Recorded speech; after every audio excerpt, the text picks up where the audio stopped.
Parent training in ABA is essential, but it can also feel overwhelming for the families we're trying to support. When we give too much information, move too quickly, or expect perfect follow through, we risk losing buy in altogether. So, how do we actually teach parents in a way that feels doable, supportive, and empowering, and not stressful? In this video, we're breaking down how to deliver parent training that sticks without overwhelming the people you're trying to help.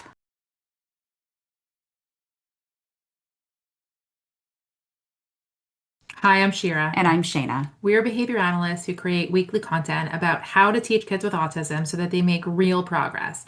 And we create shareable resources to make your job just a little easier. Today's topic is all about parent training in ABA. And if you want more videos like this, make sure to subscribe and hit the notification bell to stay updated on new video releases. So here's an example. Think about a doctor that you visited recently.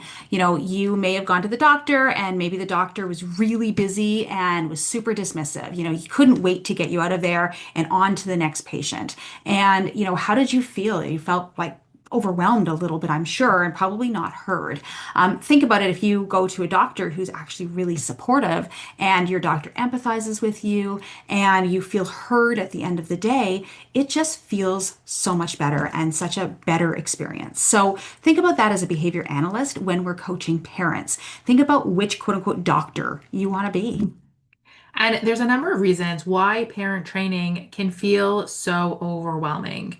One of them is, there's just a lot of information. We come in and we know a lot of things. Parents are starting from scratch, and we may give them just too much information or too many strategies at once.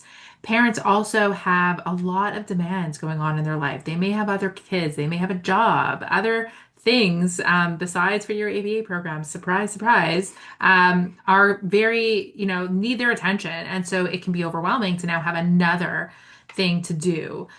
There can also be a lot of emotions coming up where we are asking parents to do things that are hard.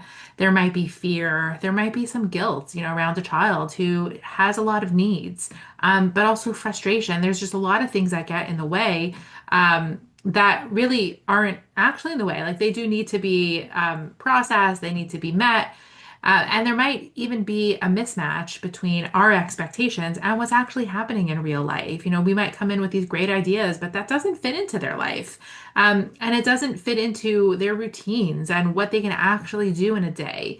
And it's not actually, a motivation issue. It might just be that there's other things in the environment that are not allowing, certain contingencies to match up. Have you ever walked out of a parent coaching meeting and just gone, oh my goodness, they're not implementing things. What is going on? And in that case, like you said, it's maybe not a motivation thing. It's like we aren't explaining it properly or the system sucks. Maybe it's too much for parents. So what we really need to do from day one is make the parent heard, like that doctor, or sorry, make yourself heard, but make sure the parent feels heard, right? Just like that doctor. So the first thing to do is really ask the parents about their goals. So instead of walking in with your own agenda, talk to the parents and say, hey, like, what do you want to accomplish from these parent sessions? And then take those goals and prioritize 1 to 2 meaningful goals at a time.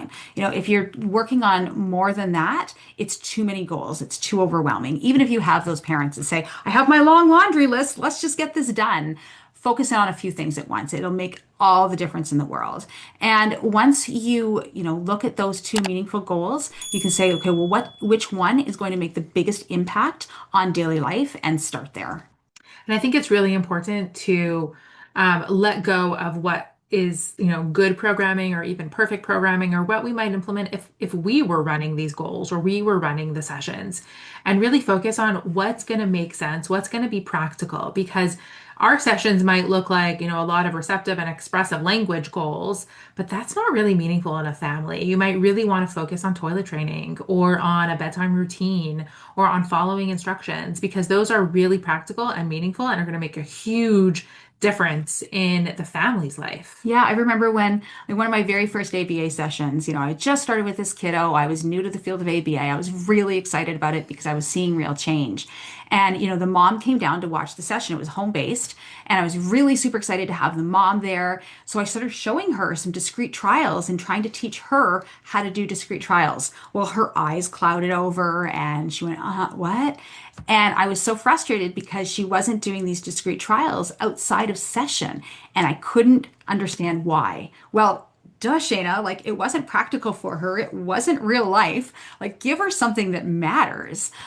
So we need to think about that with our parents that we're coaching as well. Yeah, it's true. All the same strategies that we use on our learners apply to parents. And, it's the same thing with when we teach our learners a new skill, we break it down. We break it down into small, manageable steps. And it's the same thing with parents. While you might want to tackle something as big as sleep, let's break that down into what does that really mean and where do we start? And then instead of just explaining and talking about it, being able to really model that in real time. Because same with our learners, can't just assume that things will generalize. We want to be able to really get in there and give them feedback and reinforce and model all those nice BST skills will apply to the parents and their child. Absolutely. And get rid of all that language you learned in grad school. I mean, I love the fact that we learn it all, but we need to be able to switch back and forth. It's almost like a dual language, right? We need to make sure that we're using that jargon-free language and putting things in plain English for parents to really understand. We may need to repeat ourselves a few times. We may need to revisit certain things, and that's okay because learning takes time. We want to make sure that we're avoiding that information dump at the end of sessions. Has anybody ever had that, right? Where hey, how did the session go? Great. And I'm going to blah, blah, blah, blah, blah, blah, blah. I've got 3 minutes or less to get out the door and I'm going to tell you all about it and I'm going to tell you what you can do. Making sure that you can set aside some time to really focus in on what parents need to know and model it for them. And similar with our learners, where we want to create, wins that can get reinforced and skill building. We want to do the same thing with parents. We want to reinforce their effort, not just, a whole big win. We want to create opportunities where we can, reinforce, praise, quick wins, but also it's because they'll feel like it's a quick win. Like, wow, I can now leave my child to go to the bathroom. Like that is life changing. And that might have been a really good, easy, quick win that you could have worked on. And then it's okay that it's not going to always be smooth, making sure that you're building that relationship where they can, really feel like they're being successful and not evaluated in the way that like it's not going well. Let's talk about what's not going well. And you know what? It's also totally normal that it's not going well because this is not linear. It's going to have its ups and downs and it bumps in the road. But we're still moving forward. We talk to new BCBAs all the time, even older BCBAs who are, have that imposter syndrome. Like, wow, I can't believe I'm doing this, and people actually, pay me to do this because I don't know what I'm doing all the time. But it's the same with parents. So we really do need to build parents' confidence. And once parents have some of those quick wins, their confidence grows stronger as well. So making sure that, just by doing some of those simple things, we're building that confidence along the way. So a practical thing to start with is with something that is, real to them in their real life. So back to, we talked about asking them what matters to them, coming up with some goals, and then teaching within the routines of their actual life. So it doesn't mean that you have to move in with them. You might not be there at bedtime, but you can reenact the bedtime routine. And if you can be there at a mealtime or at a transition, that's great, but it just means that you're teaching them the skills that they can use within their life. They don't have to set aside a special, area in the house to be running ABA sessions. They just have to remember here's the skill I need to do when it comes to a transition and practice that and embed that into their life. But our job is to adapt what we're telling them to them. Like what works for you? Tell me about the meals in your house. What does that look like? Are you all sitting around the table? Is it in the kitchen and it's kind of take as you want? And so we're going to create a strategy around what their family life looks like, or maybe what they want it to look like, as opposed to us giving them the strategy in a kind of rigid, here's what you do way. We need a lot of flexibility. And then also offering the family kind of what if this happens? when things don't go as expected, which is likely to happen. We're planning for mealtime. Here's our goal. Here's what we're going to do. Here's a strategy, and here's what to do when it doesn't go well. That also lets them know that it's not always going to go well, and that's okay. Yeah. The other thing with parent coaching is read the room.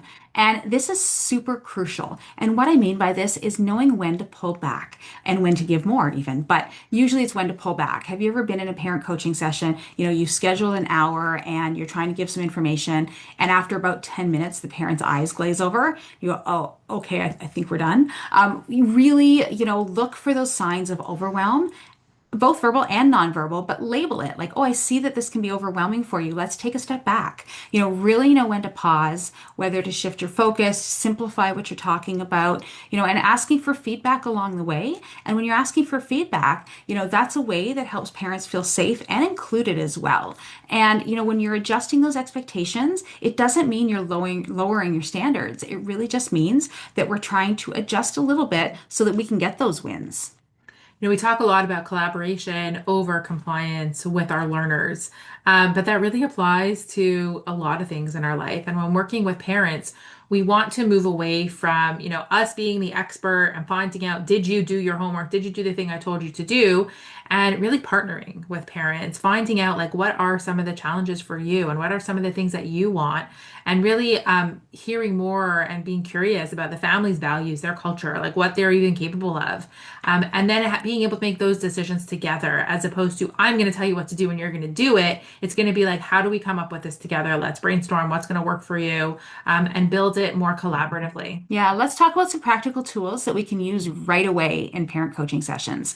The one thing Shira and I have done is we've actually built a parent training bundle, which means that we've got a whole bunch of sheets in there. So basically, as soon as you walk into a session, there is a parent contract in there to say, hey, this is what we're doing in the session. There's a parent agenda. There is feedback. There is a whole bunch of things in there, along with a little bit of us talking and coaching you through it too. So go check that out. But let's talk about a few things at the end of this podcast as well about some things here. So one of the things would be, hey, listen, let's give you one thing to try this week. One thing. That's it. Use that framework to structure your sessions. Also, making sure that you set that structure up for parent coaching. So it's not just 3-minute dump at the end of the session. It is, hey, I've actually got some time set aside where we're both going to talk about this and we both can be relaxed while talking. So we've also created some really simple scripts, and that way you can explain strategies because how we hate that technical jargon.